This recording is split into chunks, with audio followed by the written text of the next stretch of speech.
10 taon ka na.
We started ang family business talaga namin. Talaga sari-sari store ang negosyo namin.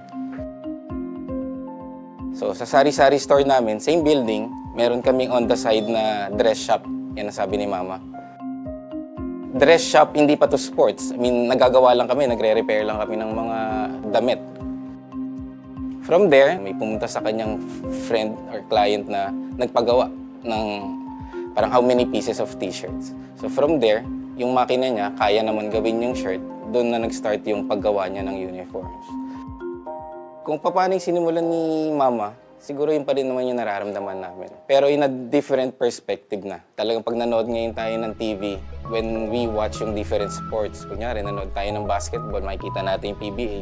Pag nanood tayo ng volleyball, makikita natin yung LGR. Iba na yung pakiramdam na yung brand is overall, nakikita na lahat.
Taon ka nagtrabaho.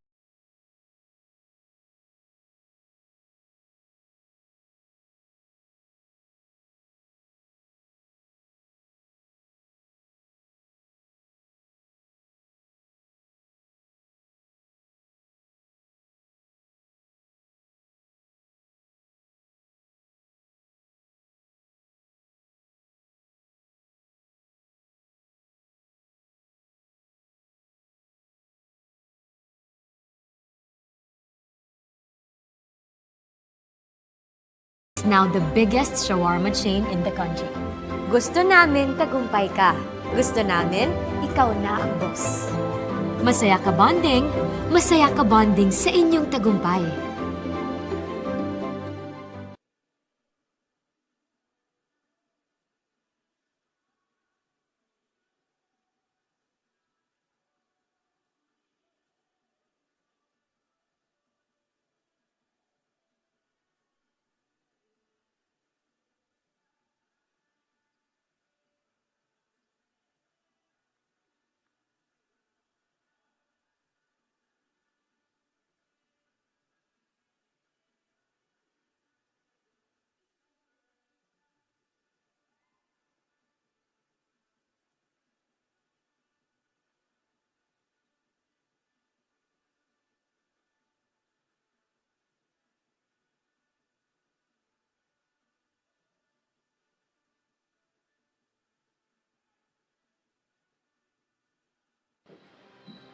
We started ang family business talaga namin. Talaga sari-sari store ang negosyo namin.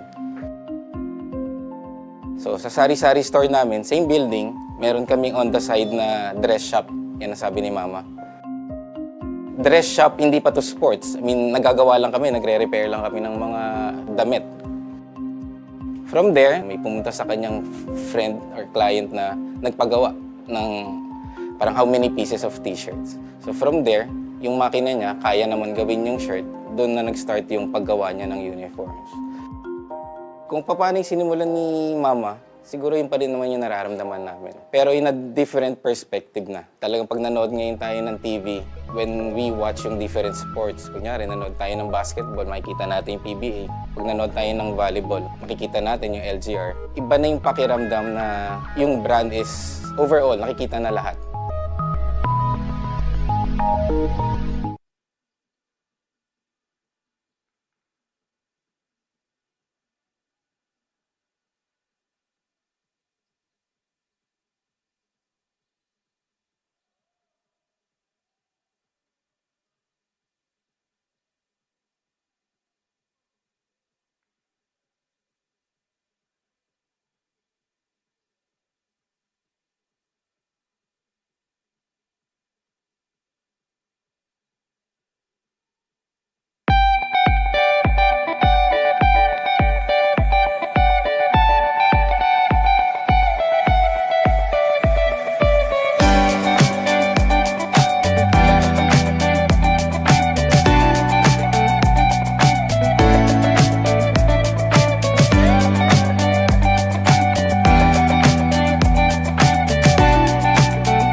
Sampung taon ka nagtrabaho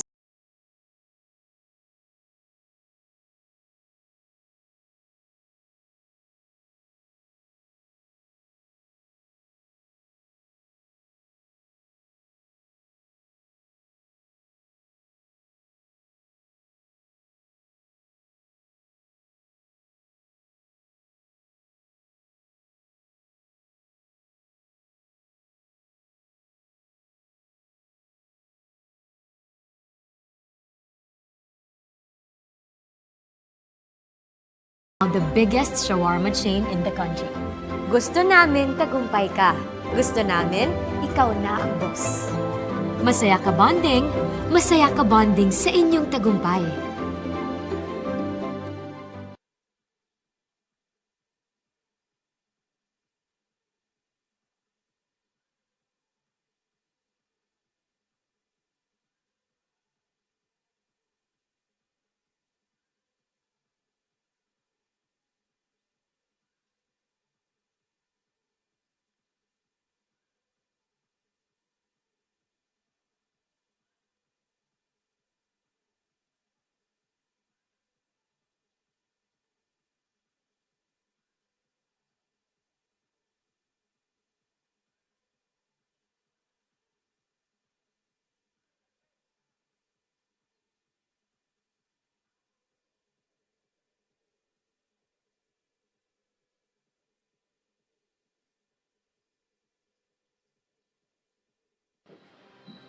We started ang family business talaga namin. Talaga sari-sari store ang negosyo namin. So sa sari-sari store namin, same building, meron kaming on the side na dress shop. Yan ang sabi ni Mama. Dress shop, hindi pa to sports. I mean, nagagawa lang kami, nagre-repair lang kami ng mga damit.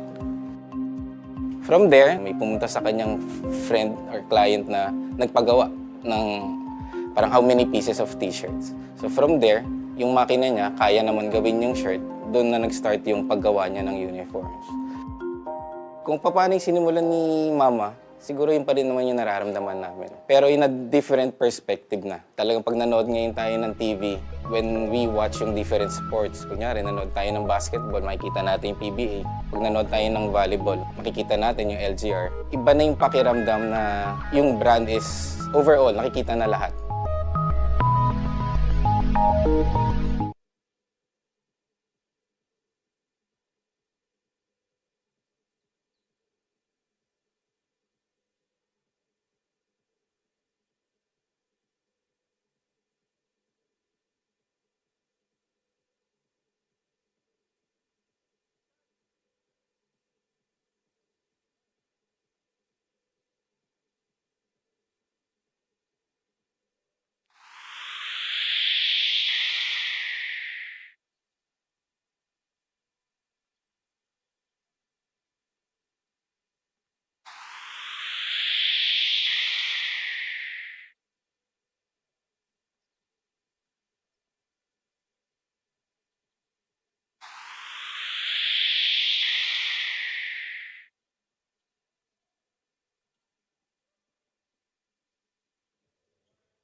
We are coming to you live from the ENDERUN College's gymnasium in Taguig City as we bring you the continuation of the elimination round of the Pinoyliga Next Man Cup Season 3. Dito, Team B ang bida, and it's presented to you by Shawarma Shack.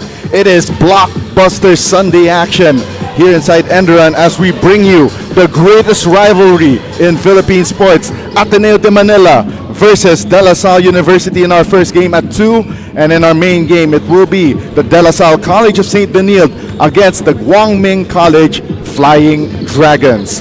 We are live right now via our Pinoyliga Facebook page, YouTube channel, and of course on Smart Sports, and of course the Smart Livestream app. My name is Diego Del Paz, and I am joined by the Pinoyliga Cup founder, Mr. Benny Benitez. And Benny, this will be an exciting matchup for all of our Kaliga. Yes, Jeko, nothing beats a rivalry game. Ano? Sabi mo nga, it's the best rivalry in college basketball. Ateneo de Manila University going up against the Dlsu Green Archers of TAF. Alright, so right now that will be our match at hand. And let's first take a look at our team standings sa ating Pinoyliga Next Man Cup. After we had our action yesterday, New Era still on top, but they got their first loss of the season against this very same Ateneo team in their last game. And then Dlsu Green Archers, they're making their season debut today. While on the other end of the spectrum in Group Edge, Guangming College 3-0 will face Benilde in a undefeated showdown later on today. That's true, Jeko. Dun sa other side, sa Group Edge nga, it's the battle of the top teams. Ngayon dito, rivalry game. Yes, and syempre makikita natin Ateneo de Manila, they're starting to get their groove going dito sa Pinoyliga Next Man Cup. While itong Dlsu University naman, they're making their debut, and of course this will be one of the first looks for the up-and-coming players na in this post-KQ era ng Dlsu. That's true, Diego. We knew about this Fab 4 recruits that Dlsu has. We've seen them last year and early this year. Pero gusto natin makita how will they fare ngayon na ini-integrate na sila slowly dito sa A-team ng Dlsu Green Archers.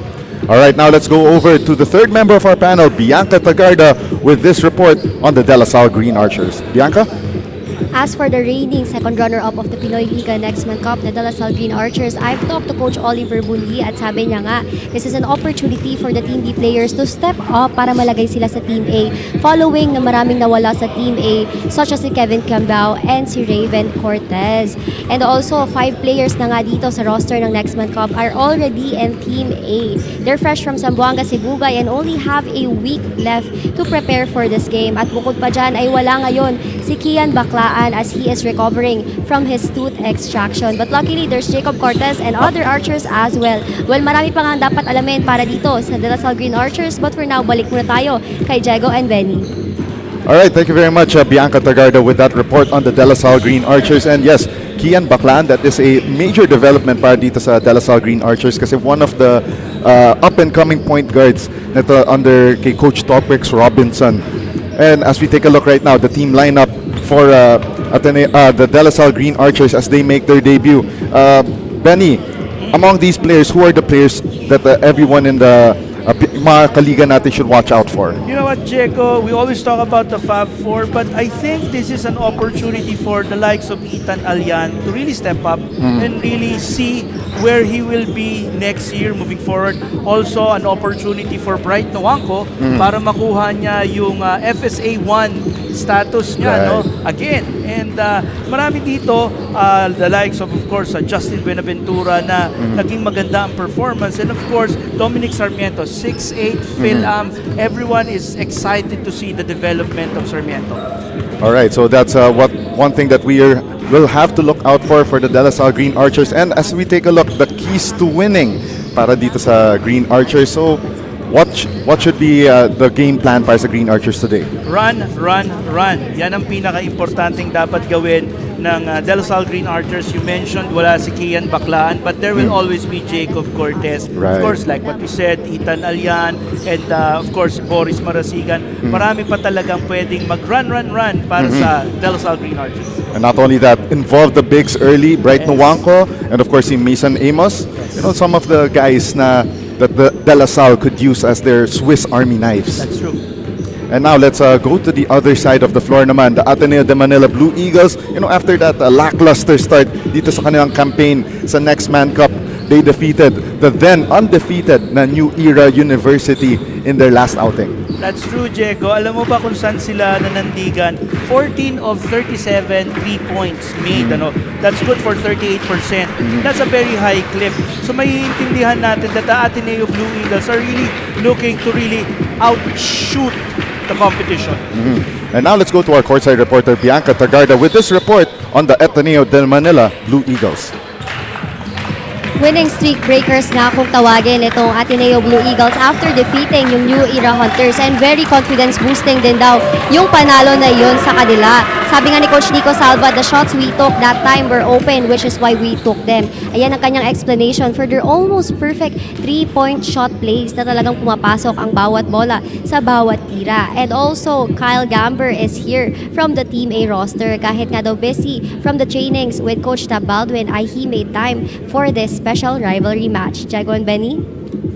Alright, thank you very much, Bianca Tagarda, with that report on Ateneo. And yes, Kyle Gamber, so one of their top players, Team A, made his way to Team B just to reinforce, shore that rotation. Yeah, Kyle Gamber, we expect him to be assertive, be a primary offensive weapon, together, of course, with Michael Asoro. In that last game nga, Ateneo defeated New Era University 71-59. One of the players to watch out for, ito si Michael Asoro, who scored 14 points, 8 rebounds with 4 assists. While itong si Joaquim De Luna, 9 points and 7 rebounds in that victory. And if we're going to look at matchups, supposed to be Kian Baklaan versus Michael Asoro, but then again, Baklaan won't be playing today, but Michael Asoro will be one of the keys to winning para sa Ateneo. Yeah, Femi Edu, of course, Chance Carlton, Devonted, yung mga wings and guards ng Ateneo Blue Eagles, you can't miss them. Sila talaga yung potentially pwede magdala para sa Blue Eagles today. Yes, again, strong start, strong finish para sa Ateneo de Manila. They need to, get their engines going right away, and of course, the numbers game on defense for them if they want, to, stop yung sabi nga Fab Four recruits natong Lasal. That's true.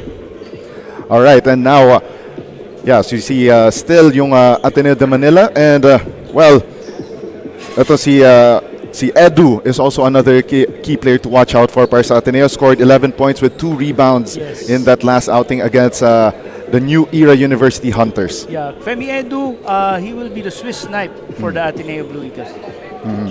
So yeah, yun ang so far na-dissect na natin lahat ng pwede natin i-dissect. Pero sa tingin mo, Benny, now let's make our predictions. Sa tingin mo, sino man nanalo in today's game? I'm an eternal dehadista, no, Diego. I always go for the underdog, so I will go for the Ateneo Blue Eagles in this game.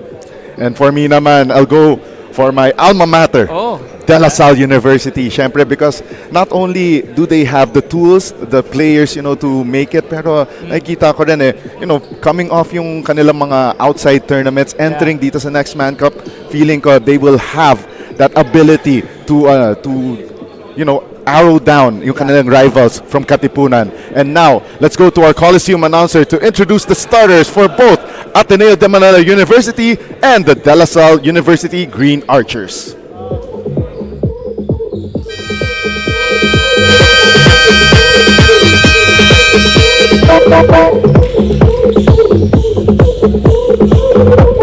Hello everyone, we are live on the official Facebook and YouTube Pinoyliga Cup here at Titans Gym, ENDERUN Colleges, Taguig City.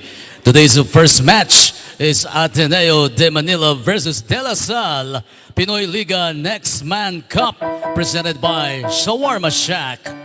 Join me in welcoming the starting lineups. Introducing first the Dlsu Green Archers. Forward number 31, Luis Pablo. Center number 30, Mason Amos. At guard number 19, Andre Dungo. Forward number 2, Boris Marasigan. One guard number 0, Jacob Cortez. The Green Archers will be led by Oliver Cunyi. Starting for Ateneo, Blue Eagles.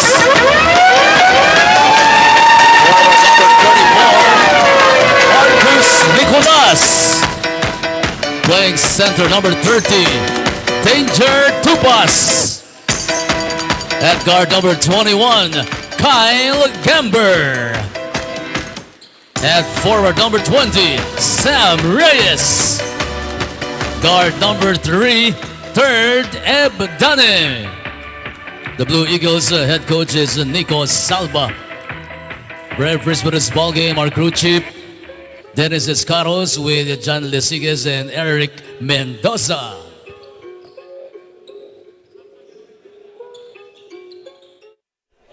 Now, our referees for the ball game led by crew chief Dennis Escaros, and their starting lineups: Jacob Cortez, Andre Dungo, Mason Amos, Boris Marasigan, and Luis Pablo. While for the Ateneo Blue Eagles, it's Ebdane, Gamber, Daniel Tupas, Marcos Nicolas, and Reyes.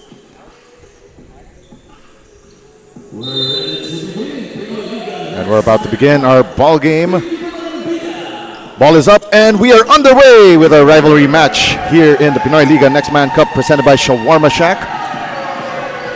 Live here from the ENDERUN Colleges Gymnasium in Taguig City, and a near turnover for the Green Archers. Now Dungo, skies high, but cannot make that layup. And now here come the Blue Eagles. Ebdane, they go underneath the basket. Ebdane with that right wing three-point shot to open the scoring for the high-flying Eagles from Katipunan. According to plan, Diego, mukhang pupunta talaga sila sa 3-point shots sila. They're gonna go long in this game. 12 seconds on the shot clock. Cortez gets his pass picked away. Ebdane to Gamber. Here at the right wing, Gamber trying to find an opening. Rises for the jumper, no good. And Pablo, nakuha niya ang kanyang rebound. And now Pablo brings it up court himself. The former UP Fighting Maroon now showing action here for the Dlsu Green Archers and scores his first 2 points of the season. 3-2, still with the lead is Ateneo, and a steal by Jacob Cortez.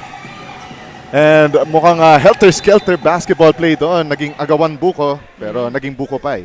Diego, I'd like to talk about Luis Pablo briefly with what we know about the exodus of Raven Gonzalez. Yes. I think this opens up the opportunity for Luis Pablo to slide in to that role na pwede na nabakante na nga ni Raven. Another turnover for De La Salle. Gamber lost some real estate there. Nicolas, 3-ball launched. Doesn't connect para sa Ateneo. And it will just go out of bounds. De La Salle basketball.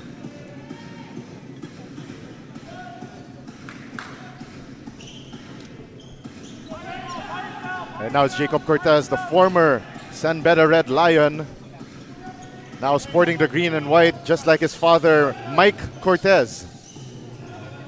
Amos drives down the middle, gets that soft touch. Wow. Jegs, itong si Mason, he's slowly becoming not just more a mere three-point artist. Nakikita natin yung ability niya to go inside. And I think the Gilas training that he got gives him a lot of confidence to do just that. 10 on the shot clock, the 3-ball. Money for Romeo Ebdane. You called him Romeo, but he is called 30 Ebdane, Yes. as we were mentioned. And par for the course for the Ateneo Blue Eagles at this point. Gamber shots. Whoa, and Kyle Gamber, aggressive drive to the basket, gets fouled by Luis Pablo. And he will take 2 from the 4.5-meter line.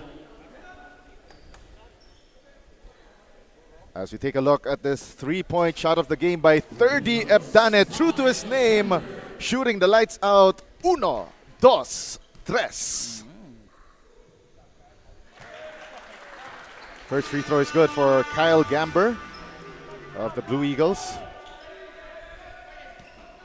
Very disappointing finish for Ateneo in the last UAP season 87, and they're looking at some of these guys to fill in yung mga rotation spots in the coming UAP season. That's true, Diego. And we're seeing a lot of potential on the wing side and the guard spots for the Ateneo Blue Eagles. And look at that, Mason Amos, famous with that drive against his former team. Katulad nga nung nakita natin sa social media post ng ating Pinoyliga Cup. Mason in green, looking at blue. Yan yata yung nangyari sa kanya ngayon. Probably with eyes red on fire. That's true. 10 on the shot clock. They go inside to Pablo. Pablo backing down the defense, and that semi-hook doesn't drop. Jeg, siguro let's talk about the development of Jacob Cortez and Luis Pablo from the first time that they went into the San Beda system. The La Salle system. Pag nakita mo physically, they're now bulked up. Exactly. Compared to when they were. And I think we have to credit yung SNC ng La Salle here. And of course, props to Coach Jello Vito pagdating sa ganyan. Coach Jello Vito, a former UP Fighting Maroon, but a former La Salle Green Hills Greenie. That's true. And makikita mo, they bulked up. Even Mason Amos has considerably bulked up. We see na talagang yung bungguan, talagang lalaban na sila. Exactly. And one of the hallmarks kasi of La Salle teams is that handa sila na makipagpalitan ng muka. Ever since, France Pumaran years, even the years during Juno Sauler, when they one of their big championships under him, and of course now under Topex Robinson. That La Salle culture is alive and well. We have a very nice crowd for our rivalry game, Diego. It's nice to see that college basketball is alive once again. Yes. Once again, Mason Amos. Look at that. 4 points by my unofficial count so far. And this stifling La Salle defense, choking the life out of Ateneo so far. And Gamber missing that right wing 3-point shot attempt. And now let's go to our courtside reporter Bianca Tagarda with this report. Bianca? Matapos ang kanyang Gilas Pilipinas stint, Mason Amos shares na kung ano man ang experience na nakuha niya from that ay gagamitin niya with the Dlsu Green Archers, especially in this very special game where he will face his former team. Sabi niya pa nga his transition was smooth as the Green Archers are very welcoming. But Jago and Benny, what has been Mason's impact so far in this first quarter? And so far, nakita natin yung impact ni Mason Amos has been yung kanyang yung movement without the ball that allows him to just catch it and then shoot it. Yeah, I think Diego, isa rin sa mga nakikita mo is that Mason is slowly becoming a 3-level scorer. Hindi mo lang siya makikita ngayon na nandun lang siya sa 3-point area. Because we know Mason is not just a 3-point shooter but he has a very nice post move. But right now, yung basket facing na movements niya, makikita mo it's very real, very showing in this game. 1 out of 2 for Jacob Cortez, but Mason Amos gets the offensive board and that soft shooting touch. Yeah, and that's what we're saying, ano? Hindi lang talaga 3-point shooter si Mason. He has a very mature post-up game. 17 on the shot clock. Ebdane kicks it out. Gamber loses the handle. They go to the left short corner. The 3-ball too strong. Rebound secured by Nicolas. No good on that second attempt. And now LaSalle on the run. Boris Marasigan. Veer step into the layup. What a play for De La Salle. And they are running and gunning. That's true, Diego. In terms of Boris Marasigan's development, since the time na pumasok siya from San Beda, LaSalle has really expected a lot from him. And we could see na potentially he could be a significant contributor sa upcoming season 88. Luna making that shot inside the shaded lane and Luis Pablo losing the handle on that basketball. Ateneo on the run. Nicolas gets the hoop, the harm. 3-point play the hard way. And Ateneo is on a tear. Back-to-back baskets. And let's take a look at this shawarma shacking play of the game. Nicolas getting the bump, the bucket, and the chance for the bonus. And the first major substitutions para sa De La Salle in this game. Diego, pag tinignan mo yung swing players ng Ateneo, Nicolas, there's a Gamber, si Asoro, and De Luna, and Carlton, and even Femi Edu, ito yung potentially pwedeng maging weapons ni Coach Tab Baldwin because hindi lang potentially yung malalaki yung pwede niyang maging armas ba for season 88, but these guys would be the next in line. Now it's a 5-point lead for Ateneo after that bonus free throw made. Matthew Rubico, nice find to Bright Nwanko, overcooks that layup. And Alian also making his first appearance in this game para sa De La Salle Green Archers. Yes. Diego, I mentioned about Ethan Alian, but let me talk about Matthew Rubico because these are the two guards that are in line for better positioning for next season 88's lineup. And I think this is the best opportunity for them to show that they should be part of season 88. Santi Romero entering the ball game for the first time for the Green Archers. Wow! Andre Tan, bang, bang, boom! 21-13. Ateneo opens up an 8-point lead here. Pablo underneath the basket gets harmed and gets the basket to drop. Oh my God, Diego. Ateneo now is par for the course. Pag sinabi natin shooting the lights out, they're doing just that. At ewan ko kung kinol niya yata yung board na yun from the side. But to retaliate, ang ginagawa naman ng De La Salle Green Archers, they're going to their main weapons. They're big. Doon sila pumupunta immediately. Direct to post ang ginagawa ngayon ng coaching staff ng De La Salle Green Archers. And as we mentioned earlier, one of the keys to the game, pound the ball down low, and they went inside to Pablo, who nearly makes that 3-point play. Michael Asoro. 7 on the shot clock for Ateneo, still at the top of the key. They go here to 30 Ebdane. 2 on the shot clock for Ebdane! Gets that lucky bounce on that free throw line jumper. Ateneo back on top by 8. 15 on the shot clock, Rubico. They go inside. to Alian, and that last shot, iron deficient for Dlsu. You could see the faces of the Ateneo Blue Eagles, Diego. They're high on confidence. They know that, they're having fun this first quarter. And I think that spells a lot of difference. Kaya ngayon nasa harap sila, 23-15. Andre Tan, the former Xavier School Golden Stallion, kicks it to the corner. 3 ball. And Ateneo doesn't cash on that one. Alian with that Euro to the basket, gets fouled, and he will take 2 from the line. Very aggressive from Ethan Alian. We know he can do this. We know that he has the talent coming out from the Dlsu Sobel program. And makikita natin, that is very aggressive move. That's something that they need right now. Chance Carlton making his first appearance for the blue and white in this rivalry game. Also quickly, one of the 5 here for Dlsu is Santi Romero, the son of Sportsman Mikey Romero. Mikey Romero, that's right, and also a former LaSalle Green Hills Greenie. Yeah. Part of the team that went all the way to the championship round in NCAA season 98. Wow. Where they fell to the Letran Squires. The team of Andy Gemao and Jonathan right. Manalili, Diego? Exactly. Oo, ang ganda. At least ngayon makikita natin itong mga performers from the juniors rank dito sa Pinoyliga Next Man Cup. Andre Tan, floater, gets blocked by Bright Nwanko. This is where I think LaSalle will now step in with their bigs. And look at that. Drive to the basket is good for Matthew Rubico. And Ateneo calls the first ceasefire of the game. Coach Nico Salva not happy with that LaSalle run. Let's take a look at that last play once again. Matthew Rubico parts the Red Sea straight to the cup. And we got the first timeout on the floor at magbabalik tayo after this break.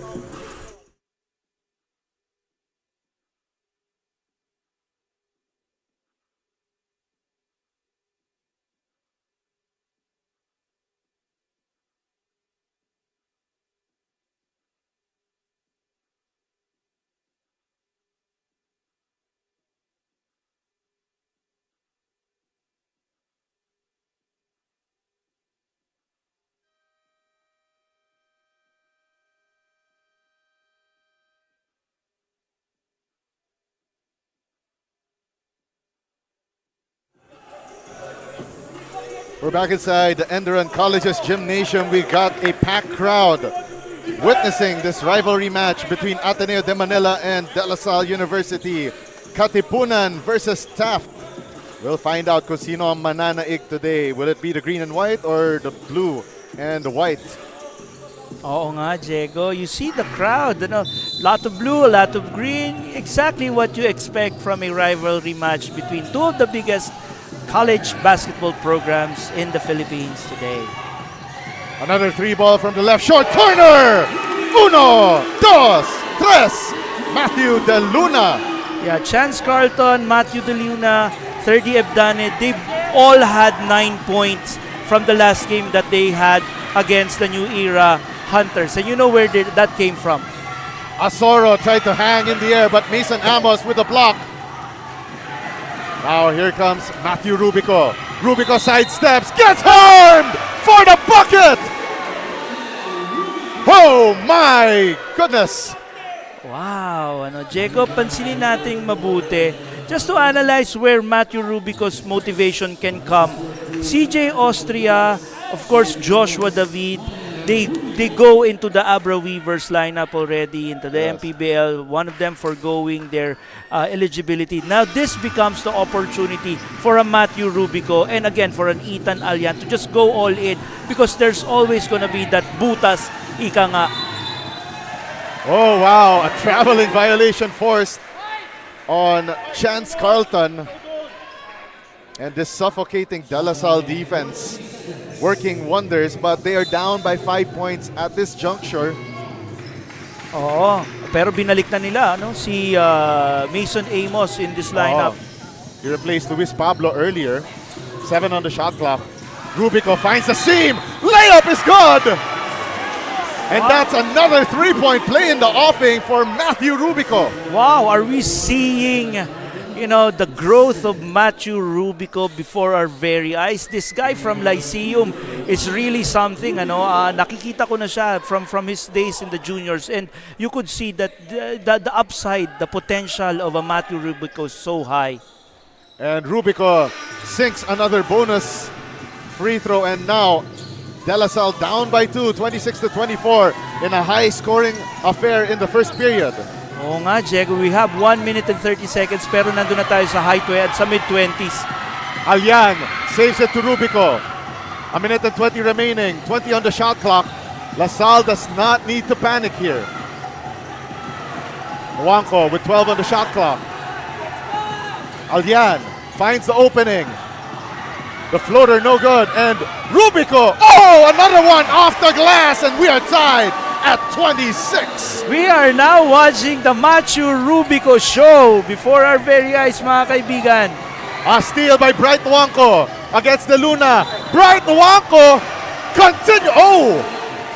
continuation play for Bright Nwankwo, and Dlsu back on top, 28-26. And that forces the hand of Coach Nico Salva to do the adjustments he needs, because he needs to match up. Malalaki na yung pinasok ng Dlsu Green Archers, and he needs to really see the difference now. Now, let's go to Bright Nwankwo briefly, Diego. Like I mentioned earlier, start the show, we need to know kung ano ba yung magiging motivation ni Bright on how he will be able to get FSA 1 back papunta sa kanya. Because last year, Dlsu went with, of course, Henry Agunane, yes, but Bright Nwankwo was in the sidelines during that time. Yeah, Bright Nwankwo missing the bonus free throw. And I'm seeing a bit of development here for Bright Nwankwo. He has a different pep in his step compared to one of the last times I saw him play.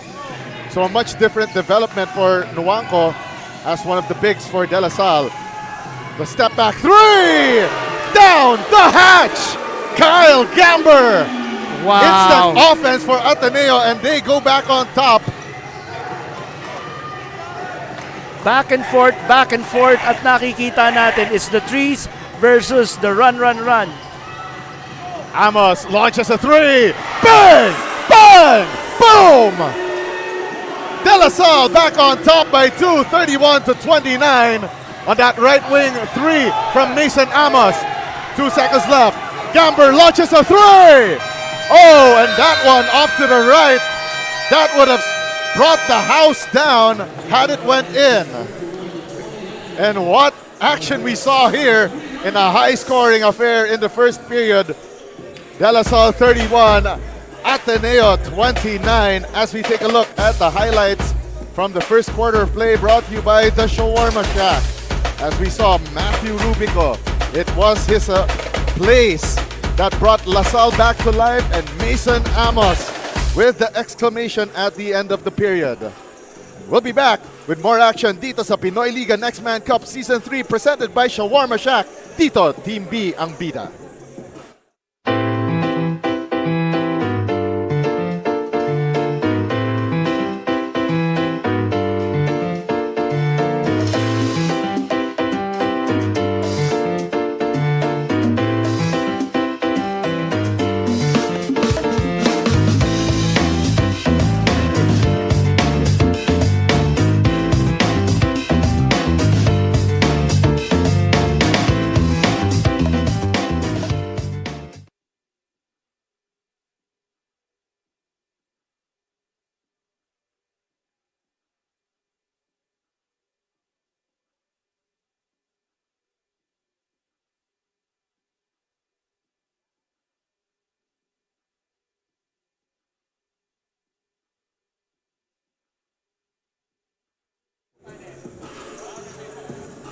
Again, as I mentioned earlier, great size crowd we have here inside ENDERUN Colleges in Taguig City for this rivalry match, which has delivered so far.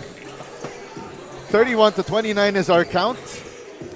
After Dlsu earlier fell down by as much as 8 points, now they're up by 2. After that Mason Amos three-point shot from the right wing.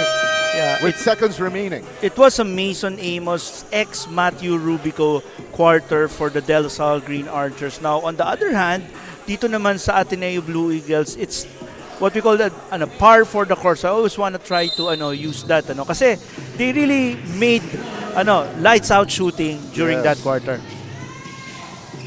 And the second quarter is underway in this matchup between De La Salle and Ateneo. Glad to have you with us wherever you're watching our games, whether it's on Facebook, by our Pinoyliga Facebook page and YouTube channel, on Smart Sports and the Smart Livestream app. Later on, we will have a battle of two undefeated teams in Group Edge. De La Salle University's sister school, the De La Salle College of St. Benil Blazers, against the Guangming College Flying Dragons. Asoro, floater from down the middle, no go. Diego, nakikita natin dito si Sarmiento being inserted into the lineup for the second quarter, and I'm really interested to understand where Dominic Sarmiento is in terms of his development, because in one of the interviews of Coach Oliver Bunyi, sinabi niya nga ang coaching staff ng De La Salle Green Archers, they're very keen in seeing the development in 6'8" Dominic Sarmiento. Now Asoro kicks it out to Matthew De Luna. Shot clock down to 7. De Luna from the 4-point range, and that one hits the back heel of the iron. Now Jacob Cortez slices that defense like a hot knife through butter off the window, and La Salle now up 4. That's a patented Jacob line drive, ika nga nila, yung tirang ganon, more Pinoy step than anything. It's Jacob Cortez. And Kyle Gamber keeping Ateneo by within one rather, with that 3-point bomb. First entry of the ball game, by the way, for Justin Buenaventura for the Green Archers, together with Dominic Sarmiento. Cortez launches a 3. Oh, wow! All nylon, no iron on that 3 ball. And La Salle back up 4, 36-32. Para yatang ginagawa ng De La Salle Green Archers, Diego, is by committee. Sa first quarter, Matthew Rubico, Mason Amos, are we looking at Jacob Cortez to carry them this second quarter? Baka. Yes. Asoro loses the handle, and it will stay with Ateneo. Tapped out last by Justin Buenaventura. And now let's go to our courtside reporter, Bianca Tagarda, with this report. Bianca? The rivalry is alive, and Kyle Gamber will not let this opportunity pass, which is why maglalaro siya for the very first time here at Pinoyliga Next Man Cup Season 3. And as for Kyle, there is no such thing as Team A or Team B, dahil itong roster naman daw na ito will most definitely be the same players na makakasama niya for the next UAAP season. Jago and Benny, what can you say about this promising Blue Eagles lineup? And Ateneo with 3 tries on that last possession, including that Kyle Gamber jumper that went offline. No, just talking about what Bianca mentioned about this lineup that they have. Very interested to see the development as well of Kyle Gamber, Diego. I think he will play a big role in Coach Stab's Season 88 lineup. 3 seconds on the shot clock. Mason Amos could not get that layup to drop. And here comes Ateneo. They go to Ebdane. Foul line jumper off the window. Gets fouled by Boris Marasigan on that late close-out attempt. Yes.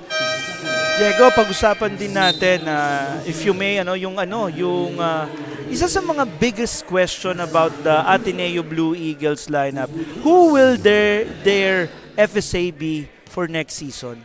Because last year, nakita natin was Victor Balogun, but I think that they're looking for other option in this case.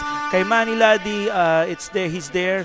Although I think si Ladi is a Phil-Am, and he will be inserted into the lineup and outside of the FSA. So it's interesting to see kung sino ba talaga ang ilalagay ng Ateneo Blue Eagles into their FSA position. 7 minutes remaining sa ating first half of action. Jacob Cortez having a hard time with that Ateneo defense. Swarming defense by Marcos Nicolas. Amos Oh, he shuffled his feet and went around the world and back without a passport. And LaSalle's lead down to 2 after those free throws earlier. Chance for Ateneo to either tie or regain the lead. Abdane.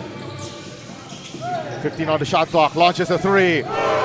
Great spot-up job for that right wing 3 ball, and Ateneo back on top, 37-36. Why am I not surprised? But Jacob Cortez with an answer right back. LaSalle on top by 1. Diego, let's talk about Jacob Cortez and Kian Baclaan. Probably after this break that they have. No? Yeah, that's Coach Oliver Bunyi calling for this break in the action. 6 minutes and 20 remaining in the second period of action. Let's take a look at that one more time. That 30 Ebdane 3 ball, but answered right back with that Jacob Cortez fadeaway jumper. Looks like shades of his daddy, Cool Cat Mike Cortez. We'll be back after this timeout.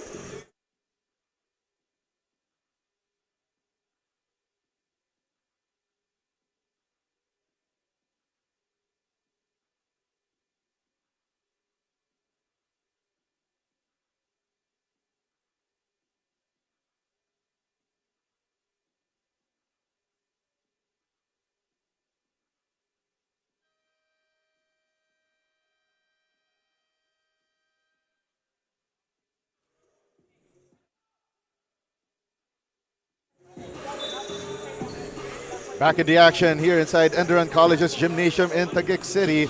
This is your Pinoyliga Next Man Cup Season 3. Dito Team B ang bida, presented by the Shawarma Shack. And earlier, we were about to talk about this man right here. Yes. Jacob, the cool cub, Cortez. Yeah, that's true, Diego. Ngayon, gusto natin maintindihan about Jacob Cortez and Kian Baclaan.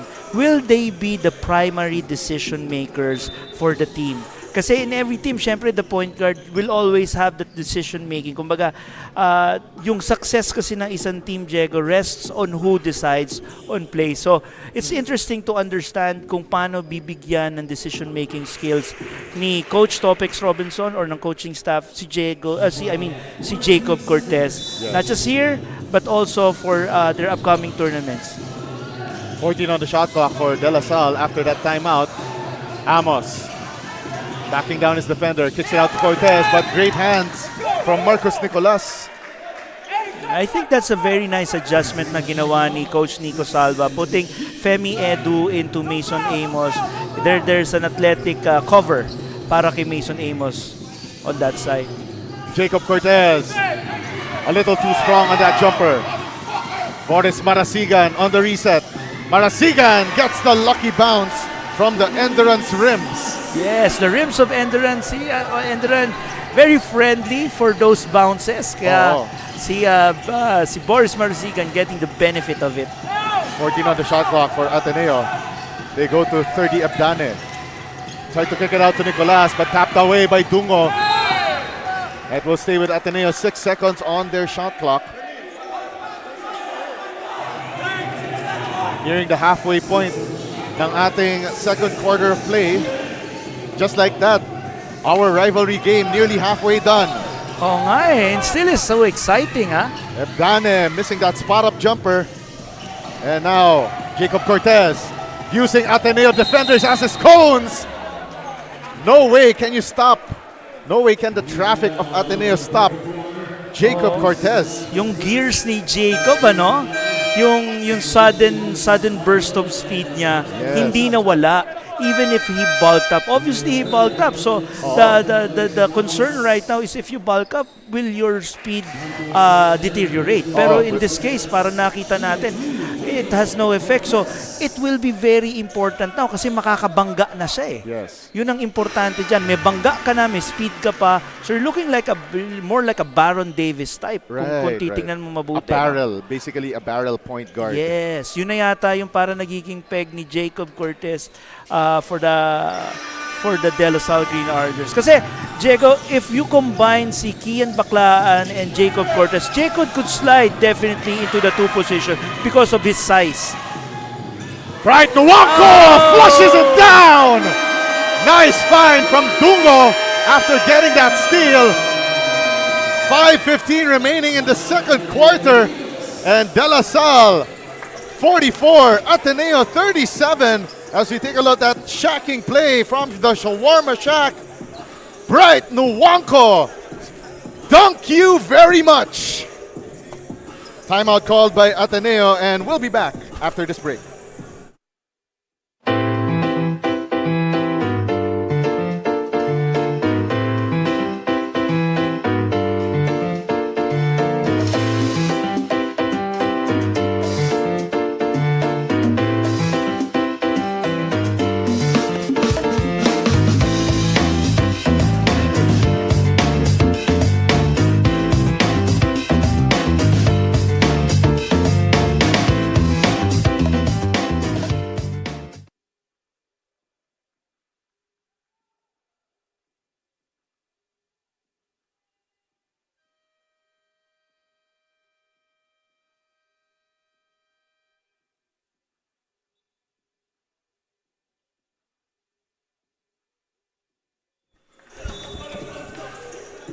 Another look inside the crowd here at ENDERUN Colleges. 44-37, De La Salle slowly pulling away here, up by 7 with 5:15 remaining. And if we're going to throw it back to the 90s, that last play by Bright Nuwanko was an in-your-face disgrace. That's true, Diego. Now going to the defense of the De La Salle Green Archers, they're going 1-2-2 full pagdating dito sa depensa nila na talaga nakaka-distract para dito sa Ateneo Blue Eagles. Edane, they go underneath the basket and the basketball slips out of the hands of Suleiman Kijam. Obviously, when any team that goes on a full press, they want to delay the offense of yung kanilang kalaban, and they're doing just that for the Ateneo Blue Eagles. Idu's three-point attempt, iron deficient, and La Salle gets another crack at the basket. Dungo gives it to Pablo. 15 on the shot clock. Off-target jumper inside the shaded lane. Santi Soler making his first appearance. The son of former De La Salle head coach Juno Soler. Now Jacob Cortez. Wow, that was a very nice save from Jacob. Nice effort on the part of Jacob. 10 on the shot clock. Cortez gets a screen for Pablo. The roll from Pablo. The kick-out pass, but tapped away by Kijam. And now Michael Asoro returning to the ballgame for Kyle Gamber. Yeah, Santi Soler is someone US trained. Yes. And tingnan natin yung development of Santi Soler as he slides into the Ateneo Blue Eagles program. 2 seconds on the shot clock. Pablo needs to put this up, and it's a shot clock violation against De La Salle U. Great defense on the part of the Ateneo Blue Eagles. They just saw that talagang pupunta yata sa gitna ang De La Salle Green Archers, and they did just that. They clamped on it. But right now, pag tinignan mo mabuti, again, De La Salle Green Archers, they're going on a press. They're trying to delay itong offense ng Ateneo Blue Eagles, because once they delay it, yung pagporma nila sa 3 points medyo madidelay din. And the deficiency of the Ateneo Blue Eagles inside will haunt them dahil ganito na yung defensive set ng De La Salle Green Archers. 16 on the shot clock for Ateneo. Soler. They go once again to that left short corner. A miss by 30 Ebdane. Board secured by Luis Pablo, leading to this Matthew Rubico fast break attempt. Pablo, the kick out to the left corner to Dungo. 14 on the shot clock. Great defense by Michael Asoro. Now Dungo against Soler. Fadeaway jumper. Patay ang butike and out of bounds. Ateneo got lucky in this case kasi hindi nag-convert ang De La Salle Green Archers, but they need to start converting not just on their 3-point shots. They have to go inside. They have to look. They have to look for activities not just on the 3-point area, but also in the mid post, in the low post. As we saw there, yung Luis Pablo rebound, our LGR rebound of the game.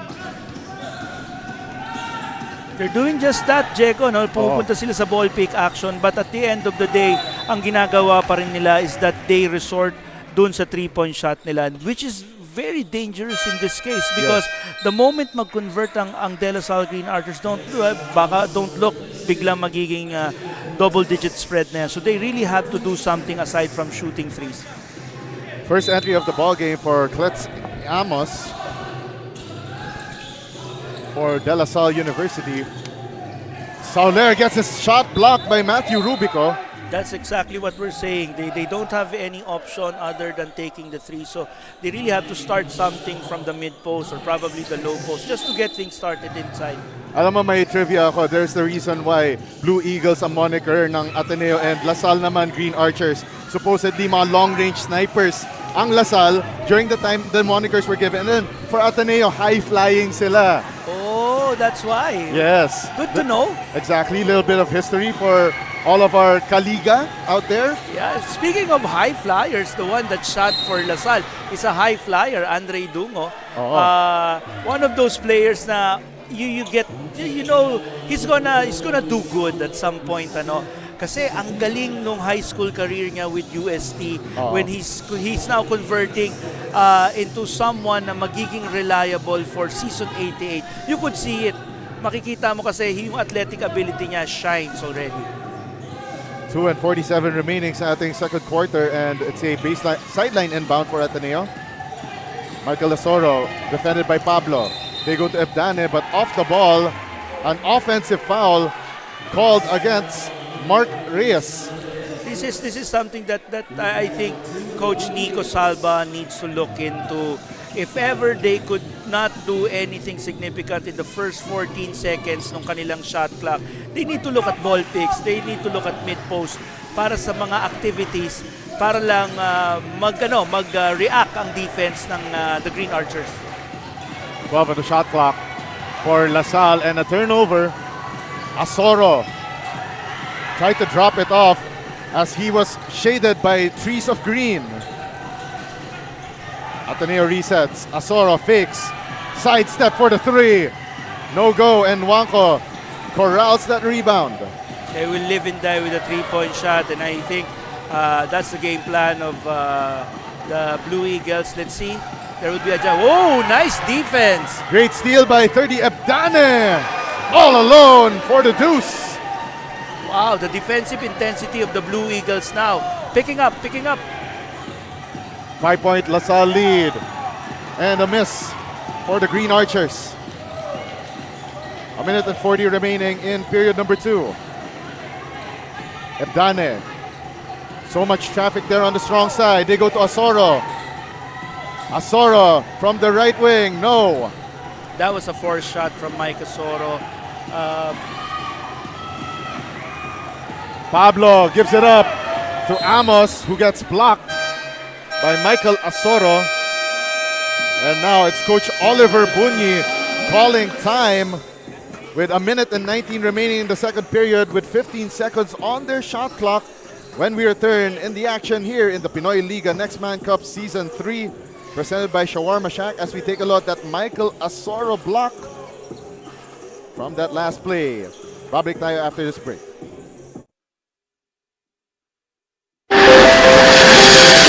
Sampung taon ka nagtrabaho sa ibang bansa, pero ngayon, ikaw na ang boss. Sineselebrate natin ang inyong retirement, at ngayon, ikaw na ang boss. New beginnings, new independence, dahil ngayon, ikaw na ang boss. Kung ready ka na maging boss, ready ka nang kasama ang Shawarma Shack. Daan-daang franchisees across the country ang tagumpay sa pagiging boss. Through the Shawarma Shack franchising system, step-by-step namin kayong tutulungan. That's why Shawarma Shack is now the biggest shawarma chain in the country. Gusto namin tagumpay ka. Gusto namin, ikaw na ang boss. Masaya ka bonding sa inyong tagumpay.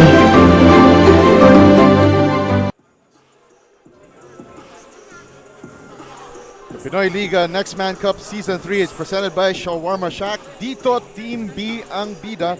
Of course, we'd like to thank all of our partners dito sa Pinoyliga Cup. Smart Sports, Amelie Hotel, Eastern Communications, ENDERUN Colleges, our official game venue, and of course, LGR Athletic Wears. Sir Ryan Cruz also, Oh, shout yeah. out to you. Shout out to Ryan Cruz, ang ating Oo. partner, official outfitter. Nice fellow. Oo. One of the best fellow that you could ever talk to.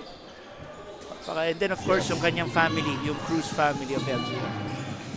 Back to the ball game, and Amos with that jumper for his first 2 of the season. A different Amos. Yes. Again, ang Ateneo, ang Green Archers, they go full press, delaying any opportunities for an early offense para sa Blue Eagles. Oh, an offensive foul against Ateneo. One more time, it is against Mark Reyes. That's the 13th foul on Ateneo this quarter. So scoring has kind of slowed dito sa ating second quarter as we saw defenses, especially on the LaSalle side. Matthew Rubico is back. Diego, tingnan natin kung ma-convert niya into the same intensity scoring-wise ang kanyang ginawa dun sa first quarter. Back-to-back offensive fouls on both ends of the floor. This time, Bright Nwanko got caught with that illegal pick. 44.3 seconds remaining in period number 2. Of course, Diego, siguro babatiin ko rin the amiable team manager of the Ateneo Blue Eagles, Mr. Epo Kimpo, Oh, our yes. friend from Smart Sports. So I'm sure nanonood siya. So team manager Epo Kimpo, magandang hapon sa'yo. I'm hoping that you're having a happy Sunday with your family. Shout out to you, sir. And then that shot by Kyle Gamber goes in. Rubico open momentarily, driving to the basket. One more time. No! Another throwdown from Brett Nwanko. Wow, what a heady. Tupas on the other end, scores against Amos. 2 seconds left. Amos could not inbound, and that will be it. A little bit of frustration there from Mason Amos. Could not find a teammate to pass to end that quarter. And at the halftime break, LaSalle up by 5, 48-43. As we take a look at our second quarter highlights, brought to you by the Shawarma Shack. What a play from Bright Nwanko and Ateneo trying to find their footing. Dunk you very much there from Bright Nwanko as we enter the break with LaSalle on top, 48-43. And we'll be back with analysis, an interview, and much more dito sa Pinoyliga Next Man Cup Season 3. Dito, Team B ang bida. 10 taon ka na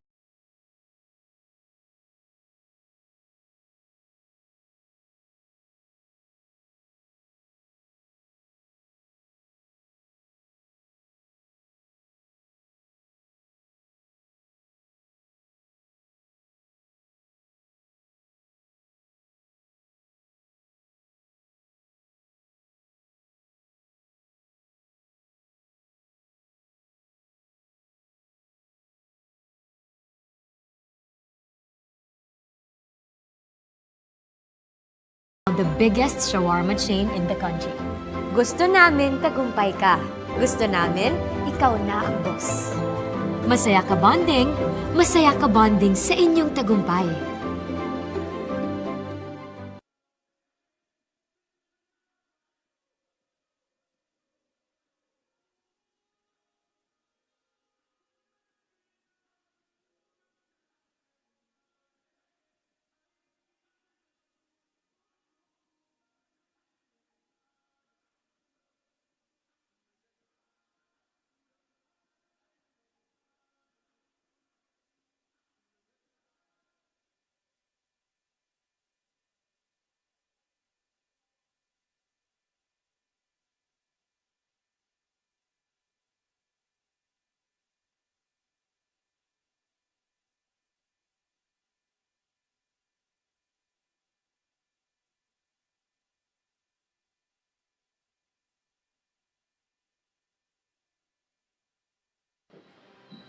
We started ang family business talaga namin. Talaga sari-sari store ang negosyo namin.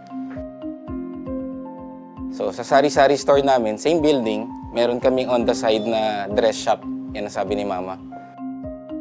Dress shop, hindi pa to sports. I mean, nagagawa lang kami, nagre-repair lang kami ng mga damit.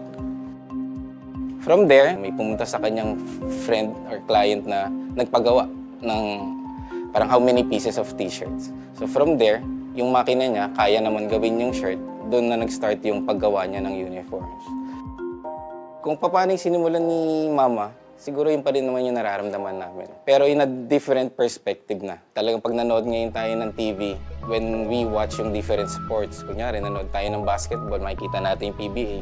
Pag nanood tayo ng volleyball, makikita natin yung LGR. Iba na yung pakiramdam na yung brand is overall, nakikita na lahat.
Taon ka nagtrabaho.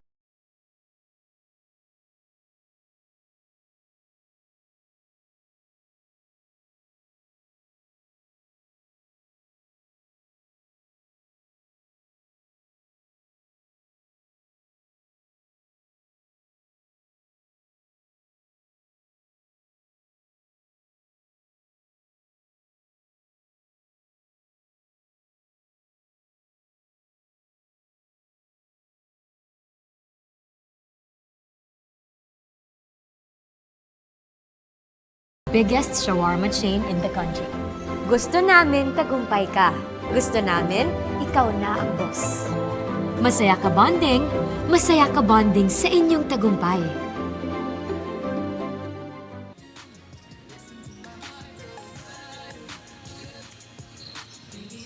It's a very sunny afternoon here, mga kaliga, and a very action-filled first half. And I have here for a halftime interview is Mason Amos from the Dlsu Green Archers. Now, Mason, how do you feel now that you're wearing a Dlsu jersey? It feels great. You know, it's good to wear this jersey, but yeah, I'm just enjoying it. And of course, Mason, our mga kaliga would also want to know on your journey from serving your residency to playing international games with Dlsu Pilipinas. It was good. You know, just use the time to practice, use the time to study, and yeah, that's it. And lastly, would you like to give a shout out to thank someone or to greet someone live? Shout out to my family back home. Shout out to my girlfriend. Shout out to all the Lasallian community. Thank you so much for joining me here, Mason Amos. And again, for mga kaliga, still, you should watch out because we still have our second half and of course our halftime analysis. But for now, let's go back to the panel. All right, thank you very much, Bianca Tagarda, with that interview with Mason Amos, one of the top guys for Dlsu as they lead the Ateneo against their rival, the Ateneo Blue Eagles, 48-43. Once again, my name is Diego Del Paz, and I'm joined by Pinoyliga Cup founder, Mr. Benny Benitez. And let's take a look at the halftime stats so far. Ateneo has been shooting the lights out from beyond the arc, 8 out of 21. While for Dlsu, they've been shooting 2 out of 6. In terms of rebounding, LaSalle a little better here, 16-14. And then But the ball movement here for Ateneo, impeccable, 9 to 5 in terms of assists. But they also turned the ball over a bit more here. Right. Deco, kung titignan mo mabuti, the difference between the Ateneo Blue Eagles and De La Salle are the breakaway points, ano, yung mga pulot ba. Yes. Tapos yun yung nangyayari nagiging points. Because there's not a lot of difference. Ano? We know that Ateneo is doing their 3-point shots, so angat sila doon eh. Pero the difference is on those breakaways, on those steals. Yun yung mga, the little stuff that matters. Ano? And right now on your screens, that's our leading scorer so far. Mason Amos, 11 points. Matthew Rubico, who went alive in that late first quarter run, 10 points. And Jacob Cortez, 10 points. While for Ateneo, it's Ebdane with 17, Kyle Gamber with 8, and Nicolas with 5. So a little more spread in terms of scoring for De La Salle. Versus Ateneo, it's mostly concentrated with 30 Ebdane, especially with his long-range sniping. That's true. That's true. Of course, we're going to get back into the action shortly.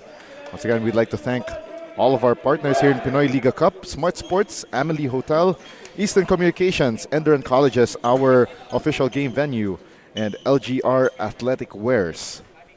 Yeah, let's talk about who can we look forward to for the De La Salle Green Archers in this second half. Let's talk about Justin Buenaventura kasi sa mga ibang tournaments nila, he's been performing real well. Baka mamaya dyan sa pumutok dito sa second half natin. Now, on the other hand, with the Ateneo Blue Eagles, we're still high with Matthew De Luna, Femi Edu, 30 Ebdane, to support, of course, Michael Asoro, Kyle Gamber. Let's see. And we will start the second half shortly with De La Salle getting possession.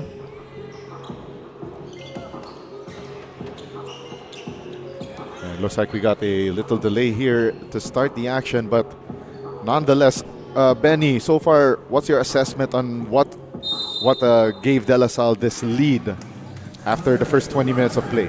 It's not so much on the offense because you know that already, Diego, Yes.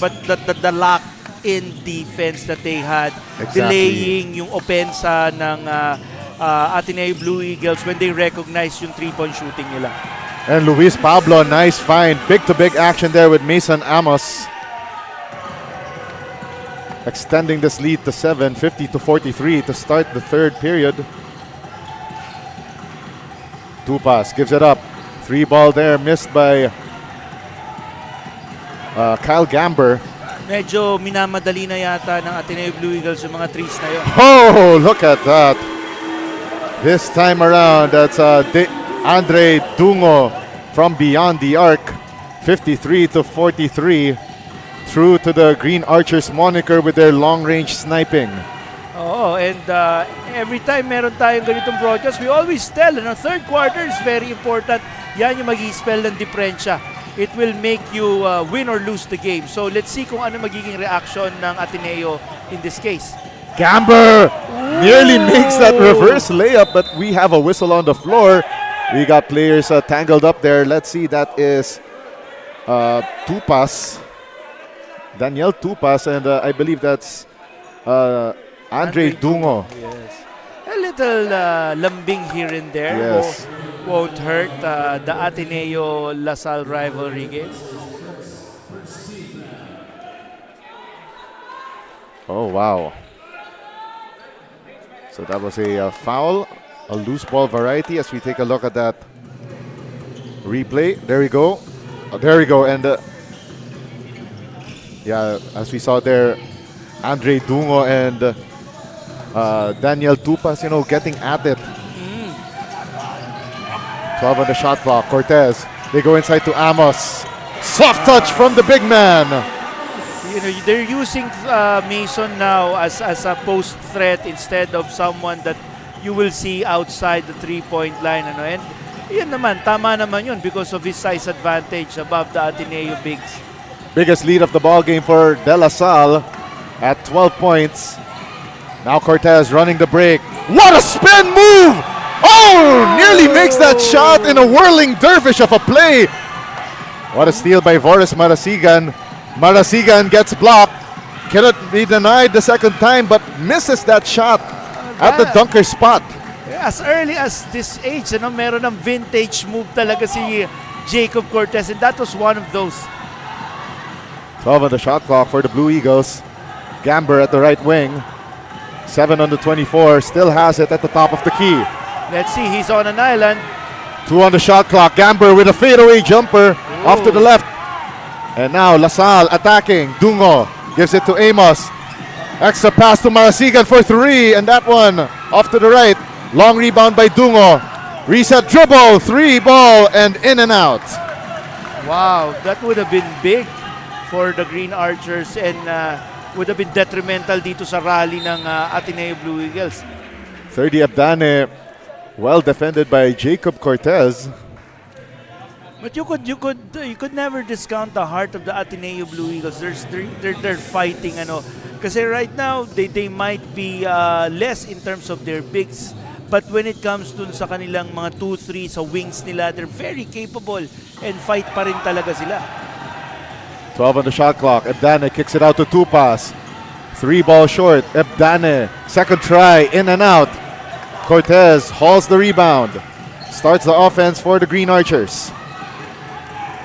Cortez kicks it to the left wing. Voris Marasigan not ready to receive that pass. That was a nice find by Jacob Cortez kasi sinak in niya muna yung depensa on that pick and roll, pero nakita niya, alam niya may corner shooter siya talaga in Voris Marasigan there. That Mason Amos basket there off a Luis Pablo assist for our Eastern Communications assist of the game. That big-to-big action starting the third quarter earlier. That's right. Pag tinignan natin to, it's never different naman, Diego. Yung depensa ni LaSalle is still the same. They keep on delaying yung defense, yung opensa ni Ateneo, and that frustrates Ateneo because wala silang ibang mapuntahan other than an emergency ball pick in the end. So talagang it's the defense that the Dlsu Green Archers that they're giving na talagang that spells the difference. Abdane missing that 3 ball. Pablo corrals that rebound. Cortez forward to Amos. Launches a 3 in the face of Tupas, but misses that one. Now Abdane slowly across the timeline. Facing Andre Dungo. 14 on the shot clock. Gamber at the top of the key. Gets the ball back from Tupas. At the right wing. 7 on the shot clock. Gamber double teamed. Throws the ball away. Now Cortez. Full head of steam. Nice find. Oh, Cortez gets it back. And Luis Pablo, the recipient of that nifty pass. And now it's a 14-point advantage for De La Salle U. 5:51 remaining in the third period. Cortez to Pablo underneath the basket for the deuce. 5:51 remaining. LaSalle slowly pulling away. We've got a timeout on the floor.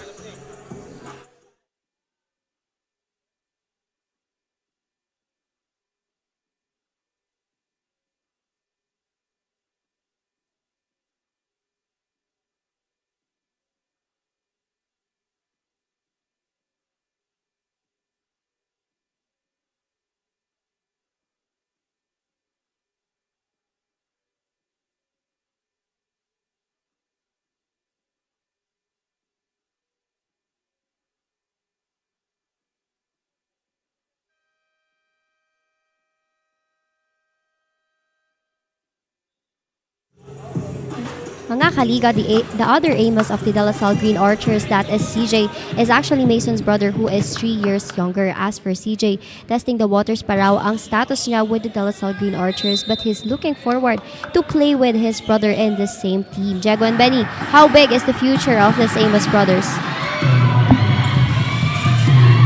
Thank you very much, Bianca Tagarda, with that report, and a steal and a bucket this time for Ethan Alian, or should we say si Andre Dungo. To the point of Bianca naman kanina about CJ Amos. It's good like this opportunity kasi for testing the waters with the Next Man Cup kasi they have the opportunity to line up at least 5 unenrolled recruits in this Next Man Cup. Kaya yung testing the waters for the teams very important din. That's right. 12 on the shot clock for Ateneo, and they're down by 19 now, 62-43. Another steal by LaSalle. That's 3 straight turnovers for Ateneo, and Dungo makes it an even 21-point advantage for the Green Archers. Dito talaga yung deficiency sa middle. Ano. It would have been interesting to see, Diego, what would Kay Manny Ladi have done, kasi siya yung isa sa mga premier recruit bigs ba ng Ateneo Blue Eagles had he played here. Although I think si Ladi is nursing an injury. Maybe we could confirm that, but it would have been interesting to see him here match up with the bigs of the Dlsu Green Archers. Nicolas lets it fly, but no dice there. Now it's Ethan Alyan. Gives it to Andre Dungo. Left it short. And by the way, watching right now, our live stream is Kian Baklaan. Oh yeah. No. Yes. Simple one-word reply sa ating comments, animo. Oo nga. So, kumbaga props to you, Kian, watching over the Pinoyliga Cup stream. 3 seconds on the shot clock. 30 Abdane. Fadeaway jumper after the spin. No good. Andre Dungo lost the handle. And the reset by Ateneo after that chance, that rebound by Edu. 3-ball launched. Down the hatch, Michael Asoro. Maybe this is the start, Diego. Probably the 3-point shot could spark a rally for the Ateneo Blue Eagles. Chance Carlton is preparing to be coming back into the game. Hopefully, he could help out. 12 on the shot clock. Cortez missing that gimme underneath. Ebdane beats Amos. Kicks it out to Asoro. Thought about the 3. But great defense by Ethan Alyan. Now Ebdane. 7 on the shot clock. Amos nearly picks his pocket, and we have a jump ball. And ball possession. Looks like it will go Ateneo's way.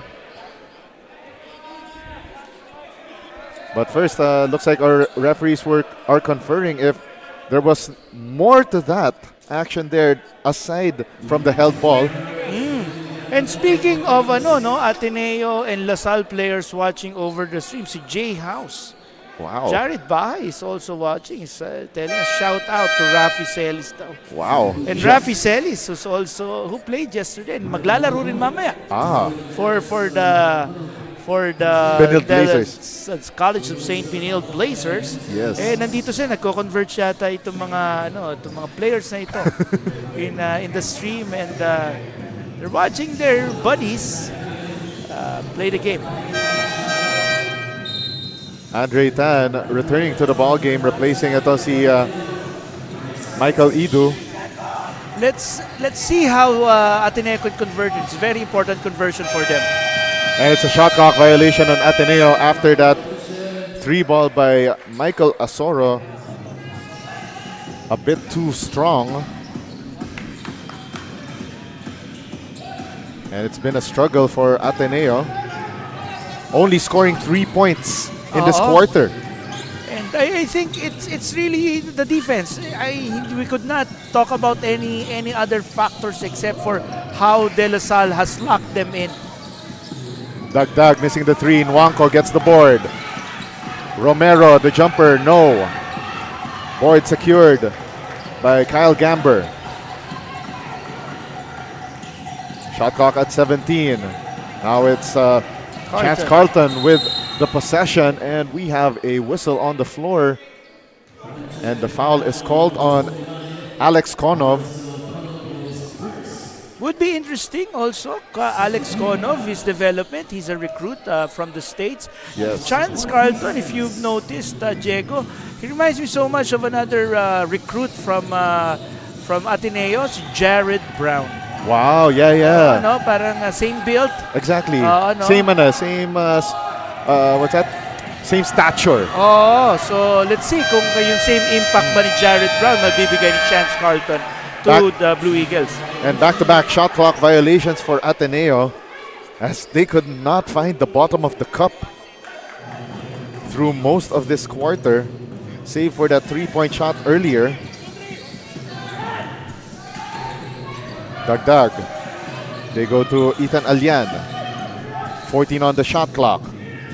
They swing the ball at the perimeter. And that layup no good. And the basket underneath for Matthew Rubico. Yes. I think the strength of Matthew Rubico is going into the paint more than anything, you know, as a big guard. At pag dumating yung panahon na maging lead guard si Matthew Rubico, it's very important kasi he could break down the defense. Asoro, 3-point shot goes off to the right, and we have a whistle. Diego, kwento ko lang, I got to speak to the coaching staff of the Ateneo Blue Eagles, primarily kay Coach Nico Salva. And just to let you know, si Coach Tab Baldwin really is keen and really is looking at who to line up in this case in every game that they have. So talagang very hands-on in a way si Coach Tab Baldwin in the development and in the lineups of the Next Man Cup Ateneo team. Andre Tan for 3. Off target. The rebound by Bright Nwanko. Gets his pocket pick there by Chance Carlton. 20-point lead. Got 1 minute to go. They could bring it down to around 15. We got still a ball game. Gamber. 12 on the shot clock. They go to Carlton. Great screen set there.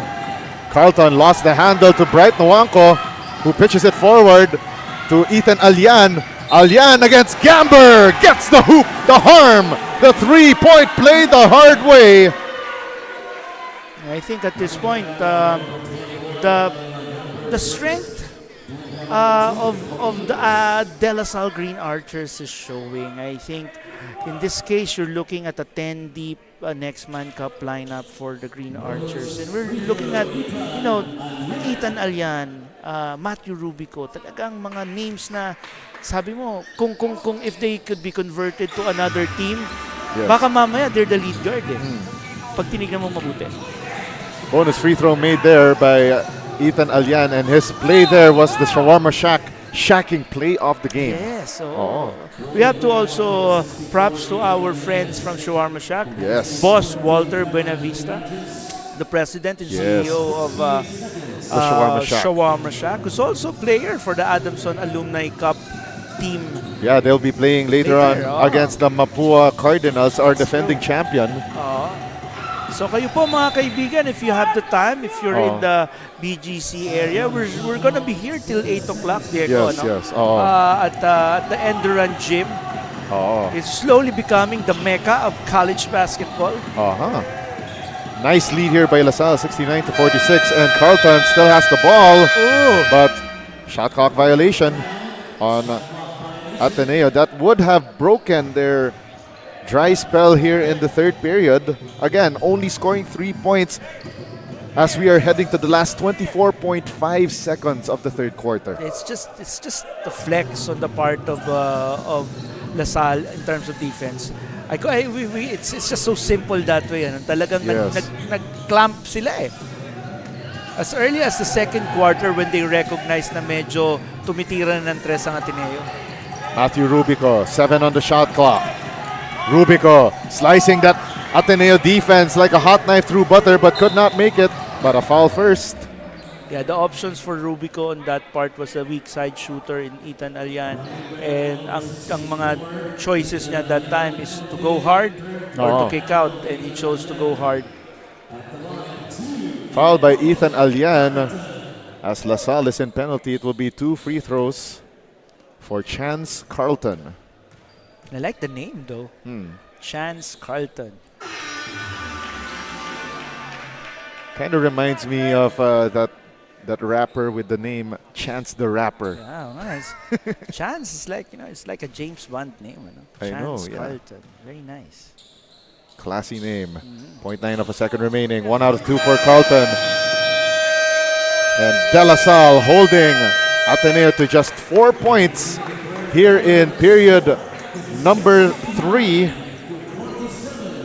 Totally outscoring their rivals from Katipunan. As we take a look at the third quarter highlights brought to you by the Shawarma Shack.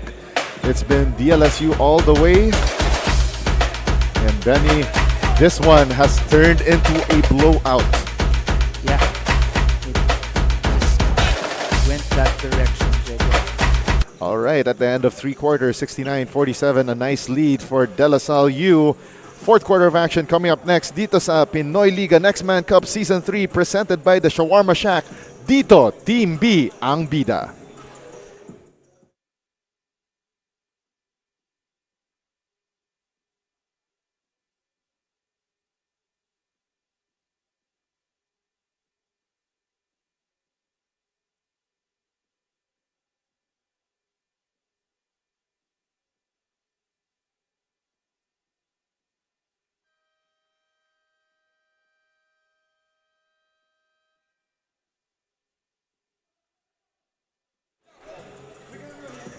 We are back inside the ENDERUN College's gymnasium as we bring you the Amelie Hotel Manila Fun Fan Fam Cam. Yeah, yung mga kaibigan natin, like what we said, ENDERUN becomes a venue for us para at least Yes. makasama ang ating familia, ang ating friends, Yes. in something fun. Oh. Ah, As we start the fourth quarter of action here in this rivalry matchup, turned one-sided affair here in the second half. Amos for 3. Bang! Bang! Boom! 72-47. yeah, I was gonna say that, Ateneo still has a chance, but Oh, what a chase down block on Andre Tan. My goodness. They are giving props to Santi Romero. well, that was a very nice defense. Yung chase down na yon. Look at that. It's That's like effort. That's a effort right volleyball spike right there. And volleyball season in full swing in the UAAP, by the way. That was good effort. Yeah. Those are the little things that coaches would want to see from their players. Yung extra effort na yun. Shot clock down to 7 for Ateneo. Asoro trying to make a move at the left wing. Asoro launches a 3. Left short. And Santi Romero, great effort, great hustle on the defensive end against one of Ateneo's better shooters. Yes, and that's the one thing that you don't want to see in your ball club, in your team, that you get to take those emergency shots because there's no activity that's happening on your Yes. ball side. Gusto natin makita activity, ball pick, cut, Yes. pass cut, relocate. Yun yung mga gusto nating makita, but we're not seeing it. Oh. Chance Carlton trying to find a seam there, but met by 3 white shirts from LaSalle. We didn't see yung same intensity defensively na pinakita ng Ateneo Blue Eagles on defense when they won over the New Era Hunters. Ah. So talagang it was a 71-59 win by the Ateneo Blue Eagles over New Era. 9:02 left here and 1 second on the shot clock for Ateneo. Carlton, they go inside and Edu gets stuffed by the LaSalle defense and a shot clock violation on the blue and white. Wow. Nagiging defensive behemoth na rin si Mason Amos, ha? Yes, that is one thing, one of the improvements we've seen Yeah. from this young man. Mason just looks different, feels different, plays differently. Yes. And I think SNC has a lot to do with his development. You could see it eh. Yes. Di ba, kung minsan makikita mo may unnecessary weight pa na makikita. But he's lean. And yung frame niya ngayon, 3-level scoring talagang kaya niya na. Yeah. Empty possession for LaSalle in that last play. Abdane. Nice handoff and the basket for Michael Edu. Yes, let's hope that it's something that sparks the Blue Eagles at this point. 3-ball launched, no good, but an offensive foul away from the play. Let's check who it is on. It's on Bright Nwanko. Right, Nwanko. 72-49 is our count with 8:18 remaining in the fourth. And now let's go to Bianca Tagarda with this courtside report. Bianca? last 10 minutes, but a lot can happen. Those are the words from the Ateneo Blue Eagles huddle before the fourth quarter. At agaw pansin nga din ang special mention ni Coach Nico to Chance Carlton as one who would facilitate the plays. Kung nung first quarter ay umuulan ng tres, ngayon naman ay hihigpit ang defense. Jago and Benny? All right, thank you very much, Bianca Tagarda, with that report. Yeah, sinasabi ni Bianca kanina doon, Chance Carlton is being given a chance to decide, Yes. So he's slowly becoming a decision maker for the Blue Eagles. And a 3-ball by Ebdane with the shot clock winding down. Iron deficient. I kind of look at Ateneo na talagang tinitingnan nila who could be the next best decision maker nila. Right. Like SJ Belanghel, Right. like Tyler Tio. Correct, A lot of these correct. great guards that they had from 3-4 years ago. Exactly. Tinitingnan nila, will it be Kyle? Will it be Michael? Will it be Chance? I think ito na nga yung opportunity with the next man cup. Right. And alam ko yung mga the mentality of these coaches. I've interviewed a lot of coaches. You know, they're using all of these different tournaments Yes. as gauge whether this player can make it to the next level or stay in that high level. And a basket and the bump for CJ Amos. CJ Amos, completely different from Mason. the older brother Mason. Different play, different frame. But let's see. Let's take a look at one more time. CJ Amos. CJ came from Gilas as well, so nagkaroon din siya ng Gilas exposure. And training as well. Yes. Of course, speaking of Gilas, one of the biggest proponents within our National Sports Federation for Basketball, I believe yung one of the head coach ngayon ng Endless Road Warriors, Coach Jong. Coach Jong Uichiko. Of course, Oo. batiin natin, Oo. Coach Jong, obviously, talagang malapit sa aking puso. He's my co-host Yes. with Bull by the Horn. Yes. Coach Jong, kamusta ka na? Namimiss na kita. And also, you see, Coach Jong actually, teammate niya yung dad ko once upon a time sa Lasal. So, also quick shout out to my dad who's recovering in the hospital after surgery earlier this week. So, get well soon. Yeah, And get well soon, Mr. De La Paz. yeah, quick trivia for those mga kaliga. The reason why I call Bing Bang Boom kasi yung nickname ng dad ko is Bing. That's Parang quick shout out lagi sa dad ko. Parang ganun. Speaking of dads, let's talk about Alonzo Luna, Oo. whose dad is Erwin Pastor Luna, Oo. who played for the Adamson Soaring Falcons at naglaro rin sa Shell.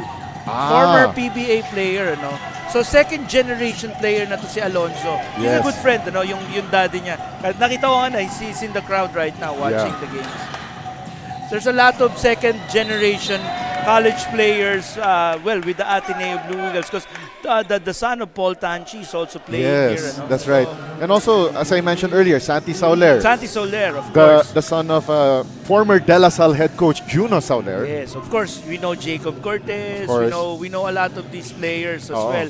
But the others, they don't know. Like, si Alonzo Luna, Yes. who's a fixture already sa Team B ng Ateneo. Oo.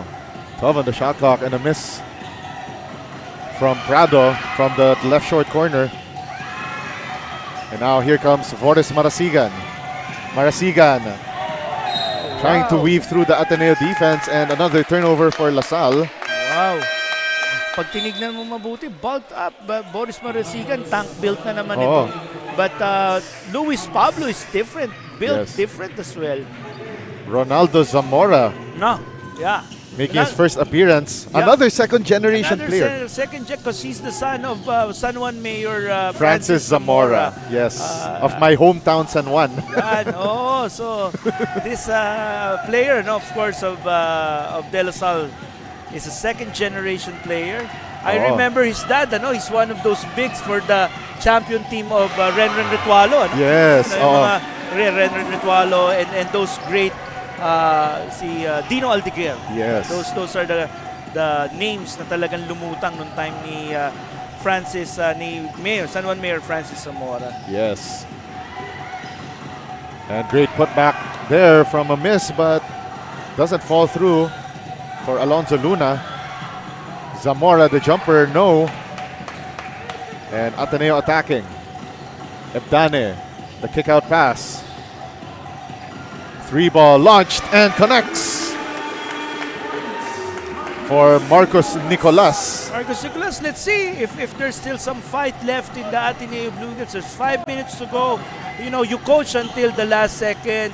You play until the last second. Let's see what's going to happen here. Luis Pablo gets called. Oh, an offensive foul on him. It's an offensive foul Yes. on Luis Pablo. Kind of swung that elbow. Yeah, Luis Pablo, a lot of things Yes. is expected from him. When Jonel Policarpio left Yes. De La Salle, of course KQ immediately after season 87, Yes. alam na natin where Luis Pablo can immediately help. And now Yes. that Raven Gonzalez has left the Green Archers home, papunta sa MPBL, then Yes. a lot will now be expected from Luis Pablo as he support, of course, Mike Phillips. 19 on the shot clock for LaSalle. They go to Zamora. Now Amos gives it to Cortez. Cortez, right wing three! Oh my Smooth God! as silk! You know why it's different? Because from our point of view, kitang-kita natin kung saan yung kamay niya, yung Yes. bitaw niya until it went into the ring. Ano? Yes. Great shot by Jacob Cortez. Pablo gets hacked there by Michael Idu. It's called Femi Edu. Femi Idu. Femi Edu. There you go. Yes. So of course, obviously, yung ano niya, Edu is very familiar because he's the brother of sino ba itong sa Gilas? Si AJ Si Idu. AJ Idu. Not Edu Manzano. Yeah. Fortis Marasigan. 2 tries, no dice. And LaSalle could not get a third crack at the basket. I'm sorry guys, you know, medyo ano yan, mga jokes from a tito. Naabutan ko pa nung medyo sikat pa yung si Edu Manzano. But Mr. Edu Manzano was a former player of De La Salle. Yeah. Just for trivia, no? Yes. Naglaro si Edu Manzano for La Salle. And siguro our friends from the stream could give some credence to that trivia. 10 on the shot clock for LaSalle. And an offensive foul against Fortis Marasigan for that illegal pick. Expect a lot of games this March for the De La Salle Green Archers. There might be weekends that they would go back to back. So yung mga Yes. kaibigan those that would want to watch La Salle, they would have back-to-back weekends. Of course, for the Ateneo Blue Eagles as well, they still have 2 games to go for the eliminations before yung play-in rounds for the Next Man Cup. Yeah, so it's a very quick March. It's going to be a very busy March Oh, yeah. for LaSalle. And of Yeah. course, us here dito sa Pinoyliga Cup. Let me take this opportunity, Diego, to also promote yung mga upcoming tournaments ng Pinoyliga Cup because this March, magkakaroon tayo ng the Pinoyliga Global Invitationals There we where go. the Nagoya Gakuin University will be flying in and they will be playing both yung men's and women's nila March 24 to 30. So Wow. now that's one thing that we need to look forward to, but at the same time, there's also yung main collegiate cup natin Yes. by April 26. We're targeting April 26. And then inside the main collegiate cup is the Big Dance. So Right. it now becomes an in-season tournament for the collegiate cup. Ito the Wow. Big Dance. So it's so many exciting stuff that will happen That's inside right. the Pinoyliga Cup brand. And of course, syempre, pwede na yata nating i-hint rin sa ating mga kaliga na not only are we cultivating yung ating collegiate division, but also there's a main reason why we are doing the high school, top prospects rankings. That's right. So we will be showcasing some of the best up and coming talents. Yung mga aakit naman dito sa level na ito sa collegiate level, yung mga ating prospects, we will showcase them soon. That's true, Diego, and our team is ranking week on week the 25 best high school players in the Philippines because Yes. Pinoyliga Cup values, you know, a lot of these talents, and we want to make recognize them, you Yes. know, consistently on a weekly basis na may nag-aalaga sa mga talent na ito. 12 on the shot clock and post move for Mark Reyes. At this point, we want to see development, we want to see exposure for the teams, for the players on the teams, you know. That's Jacob and of course Sarmiento. Yes. Like I said, you know, Coach Oliver very, very keen on the development of Sarmiento. Obviously, sa project, nakikita natin that Coach Jello Vito would really have a very nice project in his hands. Pag yung skills niya nag-develop, his size is good. And he's a Philam, Yes. which Down- is very important. We're down to the last 2 minutes, brought to you by Eastern Communications. Midnight hours of this rivalry match turned one-sided affair in the third period. The way that LaSalle opened up a 20-plus point advantage. Yeah. Siguro, no, i-make mention na rin natin Dave Flores, number 8 of the Ateneo Blue Eagles, just checked in. He's the son of Coach Bert Flores and the brother of PBA player from Converge from before, or still is, si Andre Flores. So yung mga Flores brothers na yan, mga kakilala, he's mga ano yan nagra-runs tayo, Diego, Right, kahit right. At my age, ano, dyan Oo. sa may Bel Air. And I get to kaya play, pala. I get to play, you know, with these young kids, si Dave Flores and even si Santi Soler. I got to play with him once or twice yata. Caleb Tanchi, Oh, there. son of former Ateneo Blue Eagle na si Paul Tanchi, Yes. making his first basket of the ball game. Yeah, Caleb Tanchi, second generation player, college player for Ateneo. De Guzman running the break. Nice find to a cutting Sam Reyes. You know, this post KQ lineup of LaSalle is really something na malaki yung upside, Diego, no? Yes. Dahil they still have the pieces, but although hindi mo talaga mapapalitan yung luster, yung EQ, yung IQ of a Kevin Kiambao, but at least nai-spread na evenly na rin yung Right. yung mga talent, kumbaga. Less than a minute remaining sa ating ball game. LaSalle having a hard time inbounding. And we're down to the last 12 seconds of the LaSalle shot clock. And if Ateneo will have to look back at one part of this game, they let the game slip away late in the first quarter. Yes. Late in the first quarter, yung third quarter is really something that they could have done better. Yes. Ethan Alian with icing on the cake. Back to a 20-point LaSalle lead. 16 on the shot clock. 3 ball launched. Doesn't connect. But a foul on the closeout by CJ Amos. Ay, nga pala, shoutout na rin natin yung mga kasama natin sa sa broadcast panel, Yes. Up and coming broadcast analyst Mr. Justin Almeda. The aviator, The Justin Almeda. aviator, of course, and siyempre si Mix Gonzalez. Of course. Sino pa ba? Mr. Kiko Malikden. Aha. Diba? Ang mga kaibigan natin. Siyempre, Bianca Tagarda. Ang ating courtside reporter, Mr. Daphne Lozano. Yes. Yung kasama sa broadcast panel natin. Magandang hapon po sa inyong lahat. Yan, siyempre. Yep.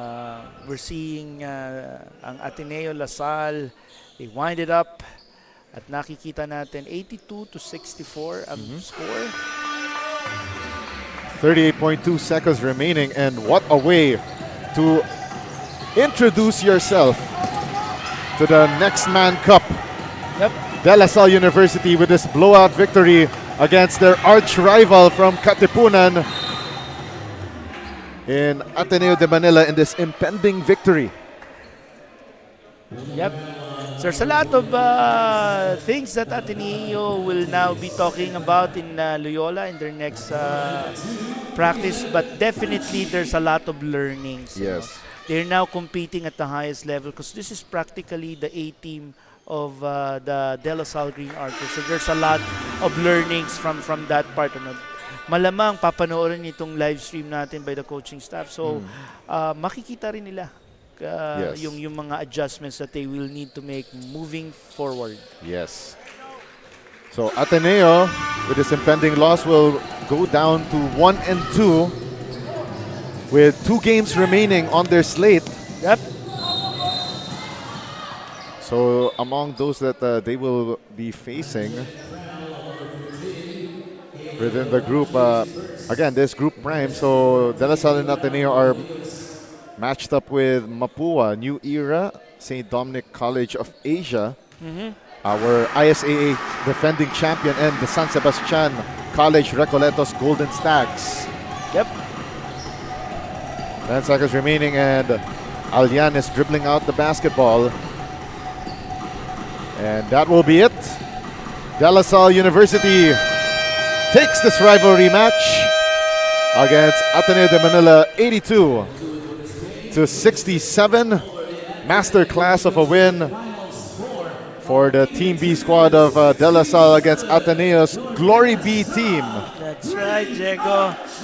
My forever underdog mentality medyo nag-fail ngayon dahil yung aking underdog choice hindi nanalo, but I think there's a lot of things that you need to see here.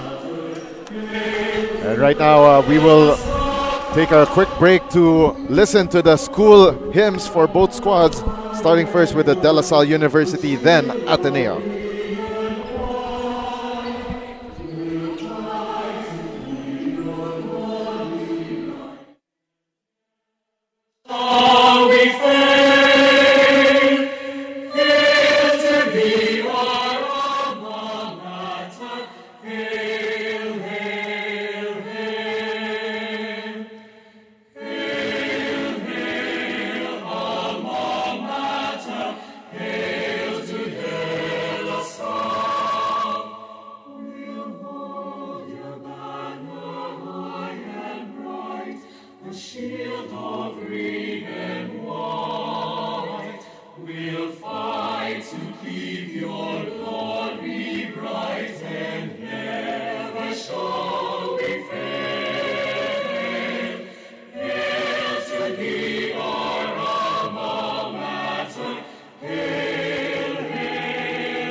Once again, your final score 82-67. Dlsu taking this rivalry match against Ateneo. And our best player of the ball game, the Cool Cub, Jacob Cortez, 16 points, 3 rebounds, 4 assists, and 2 steals. And he will be with our courtside reporter Bianca Tagarda shortly. But what a match for Dlsu to open up their campaign here in the Pinoyliga Next Man Cup Season 3. Dito, Team B ang bida, presented by Shawarma Shack. And right now, let's go to our courtside reporter Bianca Tagarda, and she is with Jacob Cortez. Bianca? Mga kaliga, I'm here with our best player of the game. That is Jacob Cortez with 16 points, 3 rebounds, 4 assists, and 2 steals. Wow, Jacob, you're almost completing all of the stat sheets, of the columns in the stat sheets. Now, how do you ensure that you play quality minutes? I just do what the coaches want me to do, play my role as a team. And I just want to credit everyone on the team. Everyone played well. CJ Amos played well, giving his first game here in the Philippines. But not only him, all of us played well, and that just helped me. Now, we're just curious here, Jacob, how did you widen the gap after the first quarter? We just started playing defense. We started turning up the intensity in the second half, and it's what we practice, and it's how we practice. And again, credit to everyone, not just me, especially these guys behind me. And lastly, would you like to give a shout out, to thank someone, or to greet someone? Because we're currently live right now. First of all, I just want to thank God, of course, for all the blessings, for keeping me safe today, keeping everyone here safe. I just want to shout out to my family out there, especially in LA. Watching, I love you, I miss you guys. Shout out to my girlfriend, and shout out to the Dlsu community that came out today. Thank you so much, Jacob Cortez. And again, congratulations for this debut win for your team, and of course for being the player of the game. Now, that's all for now. Let's go back to the panel. All right, thank you very much, Bianca Tagarda, with that interview with Jacob Cortez, our best player of the game. 16 points, 3 rebounds, 4 assists, and 2 steals to lead LaSalle to this blowout win against arch-rival Ateneo de Manila, 82-67. Coming up next, it will be a battle between 2 undefeated squads. De La Salle College of St. Benilde Blazers versus the Guangming College Flying Dragons as we continue action here in the Pinoyliga Next Man Cup Season 3. Dito, Team B ang bida, presented by Shawarma Shack.